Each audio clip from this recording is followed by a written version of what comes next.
What's up, guys? Yeah, back to you, Randy. Shit, we've been better when you start this thing off. Let's go. That's the same thing I asked last at the football game. What the hell? I guess this is a roundabout way of getting an update on Gyro, but is he that important for the rushing game, or was Saturday also a product of game situations?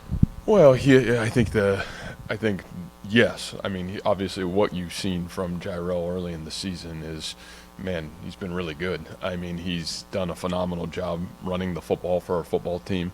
Not only was he dinged up, Cartavius is dinged up, who, we felt very strong about, and I obviously those two guys not being in does have some effect on the game. Now, that being said, we certainly have belief in, the rest of our running backs in our football program, and I thought those guys did some positive things for us in the game on Saturday.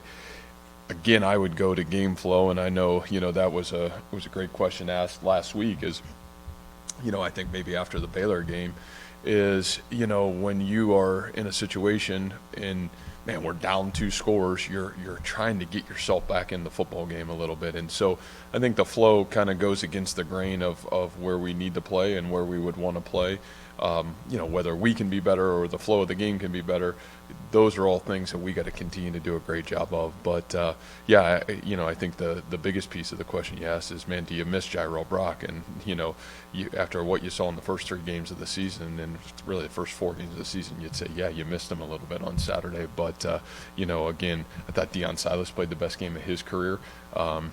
Really proud of what he did and certainly what he can continue to do for us. Eli Sanders got in the game, and, man, you're going to need depth, and especially at that position. So now, that being said, where are those guys at? I think we'll know a lot more as we get on the practice field today and tomorrow. We would certainly love to have any of those guys available for us, and I think those guys are closer than farther away. But until we can get through today and tomorrow's practice, I think it'd be hard to give you an exact answer on that.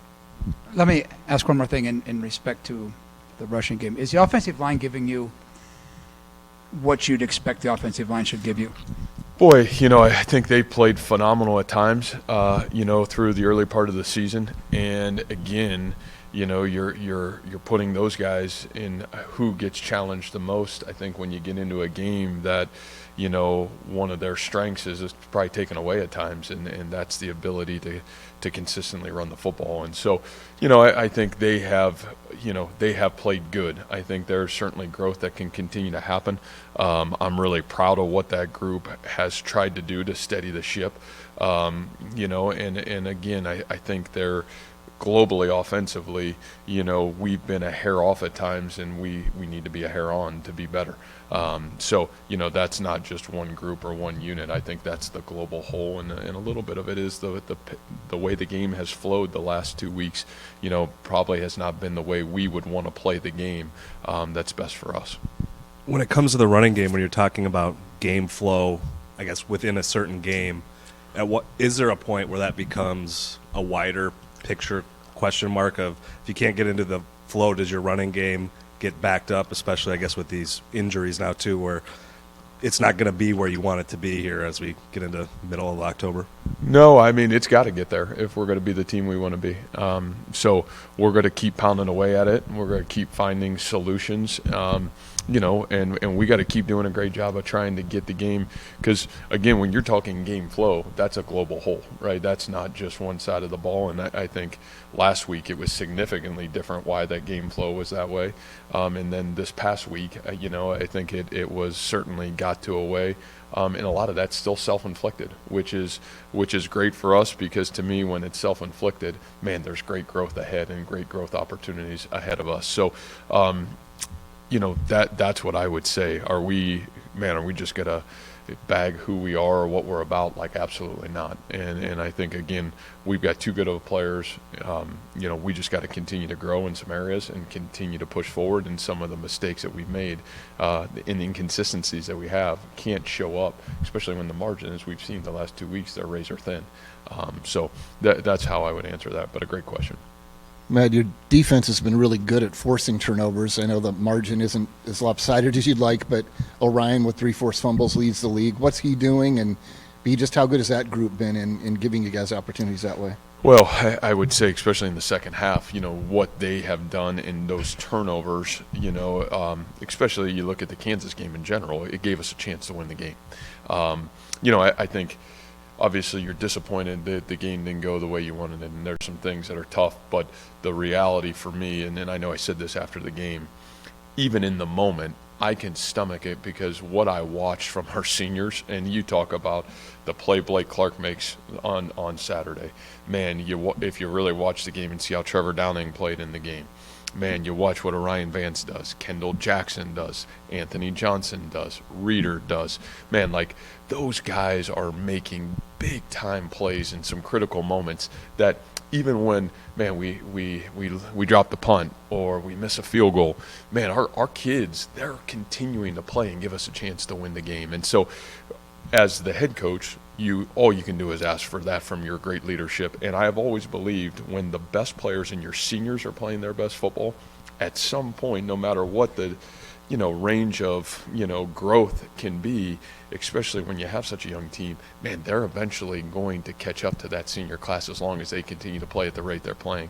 And I think that's a really huge thing for me. So yes, and to answer your question on the defensive piece, it's huge because those guys are giving you chances to go win the football game, and they literally did that in the second half. Long kickoff return, man, we turn the ball back over, we get the ball on the 1 yard line, and drive it back, put us right back in situation to go win the game. The drop punt, man, we create the turnover, Kendall creates it. And so, you just see guys making big-time plays in big-time moments, and that part's really rewarding. And the gut punch is you're not winning the game because you feel like, man, those guys deserve the right to win the game. And the reality is there's still some areas that we got to catch up and clean up to be able to win the football game. What do you see from Adrian Martinez on film? What's allowed him to have success the last couple of weeks? Yeah, I'd say the starting point there, you're looking at another elite runner, elite athlete at the quarterback position. And, I think, again, what you would say about Adrian is just watching him through his career. Man, the guy's played so much football. He's confident. He's, things weren't going great early, and you feel like, man, he just kept plugging away at it. And now, man, the last 2 games, you would put his success up as good as anybody right now in the country at the quarterback position. So, I think a guy that's really confident, a guy that certainly knows and understands what his role is. And, man, whether it's the running game or it's the ability in the passing game to get the ball where it needs to go, he's doing it at a really high rate right now. So, great challenge. What's the process, I guess, the challenge for improving your special teams when we ask you about special teams, it's different than asking about offense and defense, and that the field goal unit has nothing to do with the punt return unit, has nothing to do with the kickoff unit. How do you go after that when you've had issues, at different parts across the board? Yeah, I think the great thing about where we're at is I feel like we're finally at a great place schematically of where we want to be. Those aren't the issues. The issues are, the continued growth of some of the people in those units. And again, I still think when you're a little bit of a young football team, where the youth will show up the most is on special teams at times. And, I think, again, man, it stinks. It showed up a little bit on Saturday, and again, a guy that you have great faith in because you would say his maturity early in the season, from just take the kicking game alone, man, probably won us some games, probably gave us a chance to win some big games early in the season. So, I think that's part of the reality, and that's why it's a team game, right? It's, man, all 3 phases have to be playing really well it's for you to win football games, especially right now in this conference where, you're not getting a bye to play a C game and win the football game. You have to play a football. And so, I really don't think it's any different than offense and defense in the reality of it. You evaluate the players. You put the best players in practice in the game to play the game, and, you continue to try to make sure schematically you're putting those players in the best position to be successful. And that wasn't an issue. That wasn't the issue on Saturday. Dimitri Stanley seems to be having a bigger and bigger role. What's he giving your offense? Yeah, I think the big thing for him is, what I'm really excited about that he's done for us is he was a guy that came in and really had a great summer and a great fall camp. To watch him now have the ability to take the top off the defense at times, the ability to have strong hands and make the contested catch, those are things that I think will guide us moving forward. And I think the confidence that he's gained in the last 2 weeks, it's been really big, especially with the amount of coverages that we have seen shifting towards Xavier, allowing him to really be a big threat for us, and Jalen continuing to play really well. I think those two guys continue to even out the offense at times for us. So really excited about what those two have given us the last 2 weeks. Why is why is the Big 12 so crazy right now? Yeah, I think honestly, and this is I've said this for the last couple of weeks, from top to bottom, you got good coaches. You got a lot of veteran quarterbacks in the league in terms of veteran football players, and quite honestly, I don't know if there's a whole lot of disparity in terms of overall talent. Now there's still some teams that got some elite talent, and you're going to have to play elite football to combat it, but.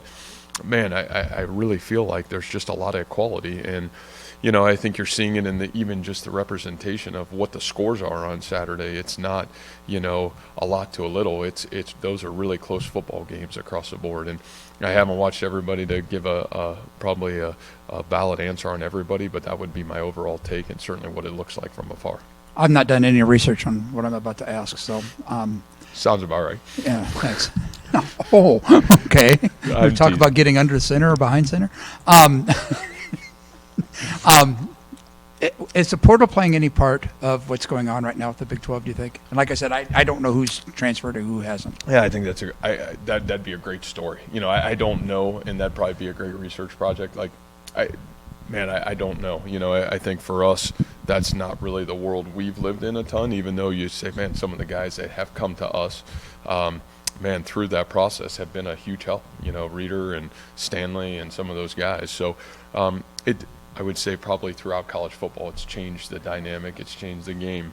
And, I think it allows people to maybe reload rather than try to rebuild at times. So, yeah, it's interesting. It's a great comment.